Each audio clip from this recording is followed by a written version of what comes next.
ladies, gentlemen, gamers, and fellow animated show lovers, enjoyers, and shareholders. I am still sick, but I'm getting over it. But despite being sick, I have actually watched a show. So recently in my life, I've been having trouble doing anything, but I've recently been able to get through a show. And as you might be able to tell from the hopeful title of this video, it has been Helluva Boss. Now, I unfortunately, or fortunately, depending on how you view it, will be comparing Helluva Boss to Has Been Hotel. Now, I'm doing this off the cuff without any sort of script or anything like that because I really want to watch Season 2 of Helluva Boss, of which it is already out. Sadly, Has Been Hotel doesn't have Season 2, but Helluva Boss does. And it's also completely for free on YouTube, which is also going to make me factor in some stuff into my final rating. However, I really want to see Season 2, but I don't want to see it until I review Season 1 in case anything changes. So, let's just get straight into the review. And again, I'm going to be doing light spoilers, very, very light, very sprinkled light spoilers here, as well as comparing it to Has Been. Now, I started watching Has Been, and I finished it, and I reviewed that on YouTube. And to make a long story short, I really, really liked Has Been Hotel. Vivian, which I believe is the name of the creator, actually, I don't know which one came out first. From what I can tell, right, and from what I can believe, Has Been seems to have come out after than Helluva Boss. I have no way to look that up or corroborate that, at least that I want to, because I am sick and I am lazy, and it's the main reason I'm doing this off the cuff with no script. But from what I can kind of assume, Has Been Hotel came out after Helluva Boss because Helluva Boss has two whole ass seasons. Now, I saw Has Been Hotel first because it was on Amazon and Amazon was getting the Adpocalypse. Because for some reason you pay for the service but you still get commercials, like it's actual TV. Meanwhile, on YouTube, where Helluva Boss is, you can just have ad block and watch the entire series for free. I mean, there's always pirating as well, but, that's a little iffy and I don't condone that. I'm a good boy. Kind of. Anyway, I saw Has Been and I absolutely loved it. I made a review of it. I really, really liked it. It played into a lot of the stuff I personally liked, which is the cutesy stuff. It had a nice story. I did feel like it was a little bit rushed to kind of give a little recap of that one, but I was scared going into Helluva Boss. I honestly was. I thought there's no way with how much I liked Has Been, which I was shocked by the way. I was shocked I would like Has Been Hotel as much as I did. Going into Helluva Boss, I was like, there's no way it could even match up to Has Been Hotel. There's no way. Saying all these H's is really messing with my mind, by the way. Has Been Hotel, Helluva Boss. They sound very similar. But Helluva Boss had a big thing to live up to because it's in the same universe. It actually references a lot of Has Been throughout its thing. There's a lot of callbacks. There's posters here and there. It's little Easter eggs that are there that I really did appreciate, and you really do have to look out for. But they are there. So it's in the same universe, so it's kind of hard not to compare them to begin with. Now, one thing I was unsure of is where this took place in the timeline of everything. Does this take place during, before, or after Has Been Hotel? I honestly have no clue. But what is the general story to Helluva Boss? Well, Helluva Boss follows, for those of you who don't know, the little imp known as Blitzo, but the O is silent, so it's just Blitz. It follows him and his ragtag little gaggle of other imps and a hellhound, that is his daughter, throughout hell because they are trying to make it, much as we all are, by being a mercenary group and killing people. Now, it goes a lot more in depth than that. There's a lot of other characters, good side characters, but that's generally the main gist of what it is. You're there, you're seeing Blitz and his companions interact with each other and go through their day-to-day and the problems that they face. It's almost like a Spice of Life show. Or sorry, not Spice of Life, Slice of Life, or maybe Spice of Hell in this sense. But it's almost like a Spice of Hell show where there's action. The action's alright. I mean, I think they could have done better with the animation with some of the action scenes, but we'll get to that. But overall, to kind of just pull the rug out from under everyone, I really, really liked Helluva Boss. It has, again, things that just suit my fancy. Now, one of the things that suits my fancy is the whole lore. Now, this is kind of unfair because it does share this. Again, it's the same creator. it does share this with Has Been Hotel, where the lore and the whole story was pretty much going to be good. I didn't think they could ruin it because again, they're kind of it is a different story from Has Been, but it's the same person doing it. Like it's the same person creating the story, as far as I know. So there was no real way it was going to be ass, and it's not. It's actually a really, really good story, and I really, really like it. Now, this is an adult show, so I don't want to make it seem like it's for kids, which I probably should have done for Has Been if I didn't already. But Helluva Boss is, I think, even more so into the gore and the aspects of hell that Has Been Hotel was. In Hell of a Boss, you actually see a lot more sinning going on, if you could believe it. There's a lot more gore. There's a lot more fucked up ass shit. Morally questionable at best, really evil at worst. Because you actually see these people are from hell. They're not trying to get better in the Has Been Hotel or mooch off of it. They're actually just fucking ass wipes.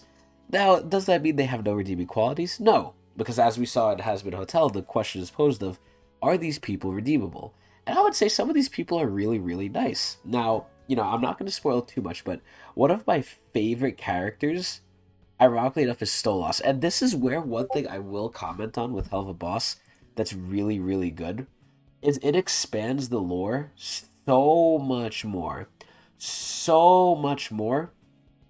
than Has Been does, that it's just so good. Like I would say the story is on par, but just the world building that it does compared to Hell of a Boss, or sorry, compared to Has Been Hotel. God fucking damn it, I'm gonna get fucked up by that.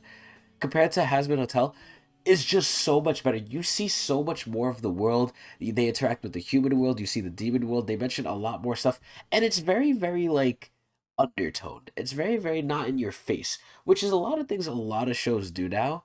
Which like they just lean out everything. They clean out everything. They put it on the table. They shove it in your face. They explain it to you like you're a 5-year-old, and it's getting kind of sad, right? Because there's a lot of things, like I said, along with the Easter eggs from before, where you have to look and notice these things, and you kind of have to piece some things together. Like, oh, this character just said this one thing in passing about another Hell Ring, and you're like, oh, that sounds interesting. Or like, oh wow, like is that a big piece of information? And it turns out sometimes it is, and it's really, really good in terms of world building.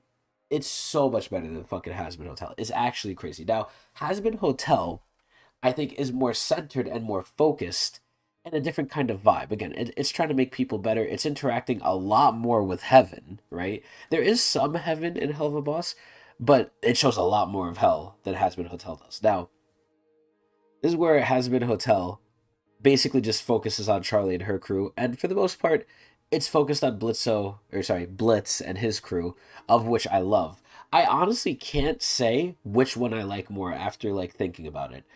Blitz's crew, especially Millie and Moxie, they have just so many characters that appeal to me, and they are appealing. They're multidimensional. They're deep. They have a lot. I would say the most boring character on there, ironically enough, is one of my favorite characters, which is Millie. Millie is Moxie's wife, and she kind of doesn't go through any change. She's kind of static. The other characters, they get a little bit of development. You can see that there's more sides to them than meets the eye. Millie is kind of just the same way all the time, and the same thing, excuse me, with Luna, by the way. So I'm kind of just focusing on the imps here.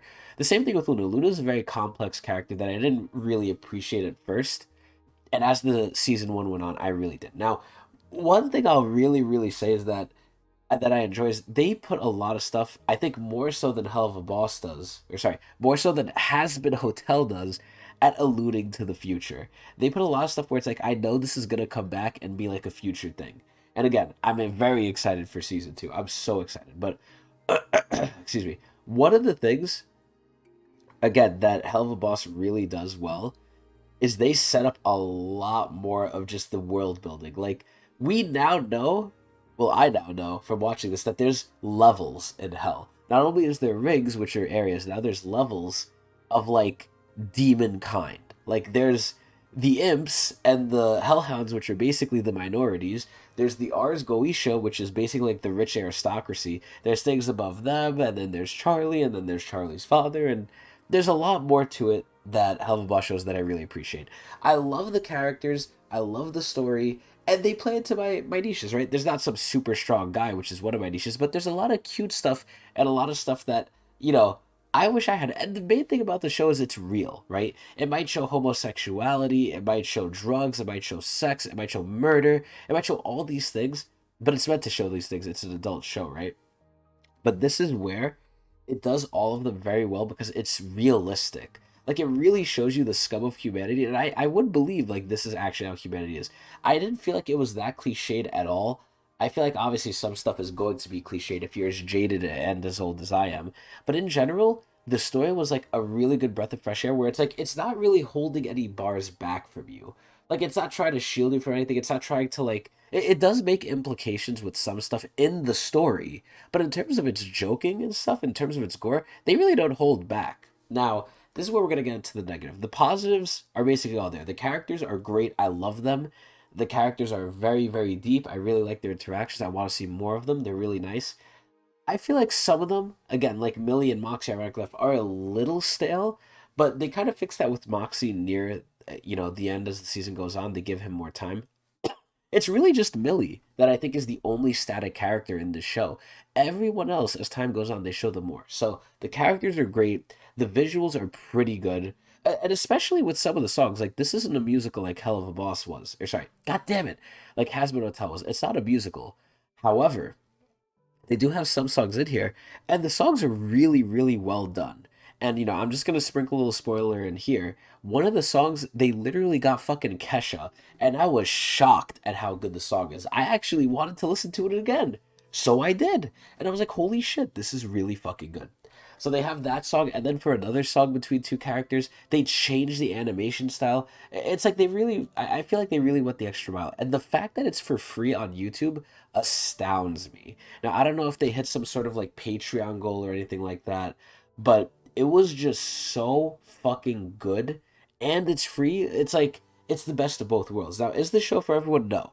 Is this show for the most people? Like, do I think most people can enjoy it? Yes. Now, what are the bad parts about the show? Because I've kind of been glazing it this entire time.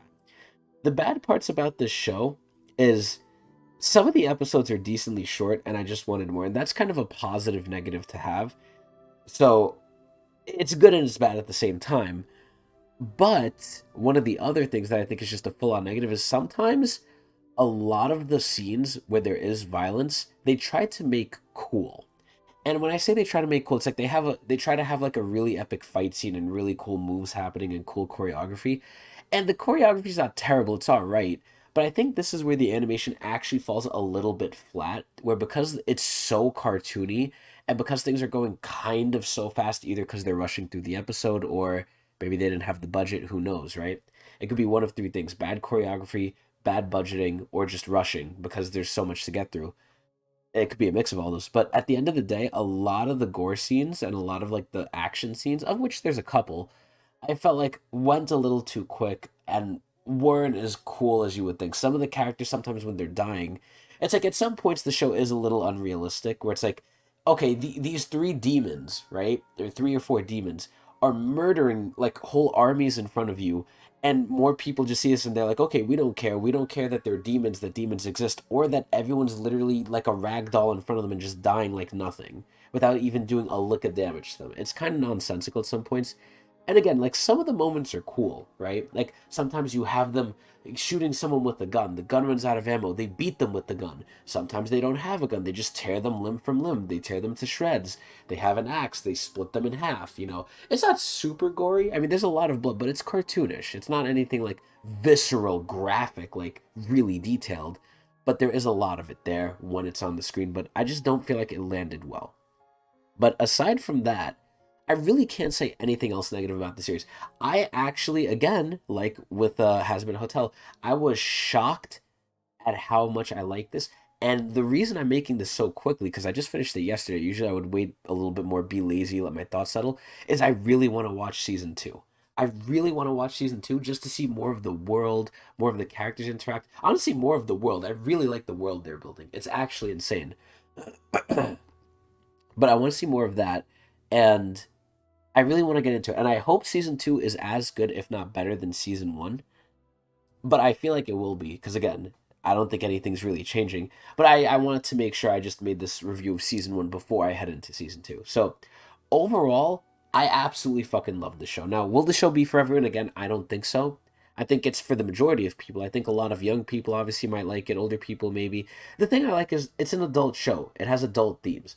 And again, Stolas, who's one of the Ars Goetia, who's one of like the rich people, and there's a little bit of like undertones here too. He's one of the rich people, and he likes something that's way below him in terms of like rankings in Hell Society, and it kind of like reminded me of like a rich person getting with a poor person. It's like they get shunned, but you know sometimes they don't care, or sometimes like different people react different ways, and it's just so good. Like you see the dynamics, it feels like a living, breathing world. It's so fucking good. It's really, really good. But Stolas is one of my favorite characters, very deep, very emotional, very complex, and it makes me feel bad for them sometimes. Like, it really makes me feel bad, even if they're demons, even if they're evil, right? They don't show them always in the evil light, and the characters are just so good. I just can't stop glazing. But anyway, this show was really fucking good. I really want to dive into season two, and I just really enjoyed it. If you like what I like, which is cutesy stuff, decent story, and I would even say beyond decent, because the episodes from episode to episode go over different stuff, and sometimes they have nothing to do with the overarching plot. Sometimes they do. They mix it in. It's a good mix. Like it's great. It's fucking great. It's just so good on so many levels. So overall, if you like what I like, which is ironically enough this time not overpowered people as fuck, because that's one of my big likes. If you just like great stories, cute stuff, silly, nice comedy, interesting stuff, great world, right? I think the world is what's really entrancing me the most, and Stolas and Millie, ironically enough, then you're gonna like the show. I would highly recommend it to a lot of people. I think it'd be cool. Especially if you like inside jokes and you're not uncomfortable with sexuality and gayness and stuff. It's great. If I had to plug it into the Chris scale, I would give this probably a very, very solid 8.5 out of 10 Lucifer Morning Stars. And the only reason it's not higher, again, is because the fight scenes, which they do have a couple more of than Has Been Hotel. And with Has Been, it was a little weak point too. I think the animation betrays it, or like how they do it. I don't know what it is exactly, but I just think the fight scenes are just not that good sometimes. Like they're either too quick or like they're not looking right. Like I don't know. It's a little weird. It's a little weird. It's too quick and it doesn't look as detailed as I would want it to, or last as long as it's very quick. But either way, 8.5 out of 10. I'm very excited for season two. I'm gonna get into it.